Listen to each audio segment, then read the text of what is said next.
ಮತ್ತೆ ನಾನು ಲಾಗ್ನ ಕಂಟಿನ್ಯೂ ಮಾಡ್ತಾ ಇದ್ದೀನಿ.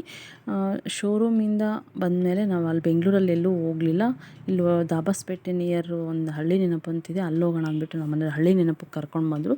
ಚೆನ್ನಾಗಿದೆ, ಮಕ್ಕಳಿಗೆಲ್ಲ ಇಷ್ಟ ಆಯ್ತು. ಅದೆಲ್ಲ ಅಟ್ಮಾಸ್ಫಿಯರ್ ಎಲ್ಲ ನ್ಯಾಚುರಲ್ ಫೀಲ್ ಆಯಿತು. ಗ್ರೀನಿಶಾಗಿ ಚೆನ್ನಾಗಿತ್ತು. ಮತ್ತು ಅಲ್ಲಿ ವೆಜ್ಜು ನಾನ್ ವೆಜ್ಜು ಎಲ್ಲ ಸಿಗುತ್ತೆ ಅನ್ನೋದರಿಂದ ನಿಮ್ಗೆ ಏನೇನು ಬೇಕು ಎಲ್ಲ ಆರ್ಡ್ರ್ ಮಾಡ್ಕೊಳ್ರಿ ಅಂದರು.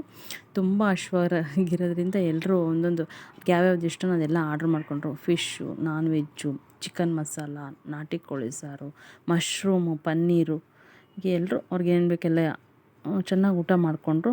ಅಲ್ಲಿಂದ ನಾವು ಬಿಟ್ಟಾದಮೇಲೆ ಚೆನ್ನಾಗಿ ಮಲಗಿಬಿಟ್ರು ಮಕ್ಕಳು. ಚಿತ್ರದುರ್ಗ ಬರೋಷ್ಟಕ್ಕೆ 9:30 ಆಗಿತ್ತು. ಲೈಟಾಗಿ ಏನಾದರೂ ಮಸಾಲೆ ದೋಸೆ ತಿನ್ನಿಸು ಅಂತ ಕೇಳಿದರು. ಆಮೇಲೆ ಚಿತ್ರದುರ್ಗದಲ್ಲಿ ಉಪಾಧ್ಯ ಅನ್ನೋ ಹೋಟ್ಲಿದೆ ಬೆಂಗಳೂರು ರೋಡಲ್ಲಿ, ಅಲ್ಲಿಗೆ ಹೋದ್ವಿ. ಅಲ್ಲಿ ಮಸಾಲೆ ದೋಸೆ ತಿನ್ನಿಸ್ಕೊಂಡು ಕರ್ಕೊಂಡ್ಬಂದ್ವಿ. ಇದಾಗಿತ್ತು ನನ್ನ ವ್ಲಾಗು. Thank you.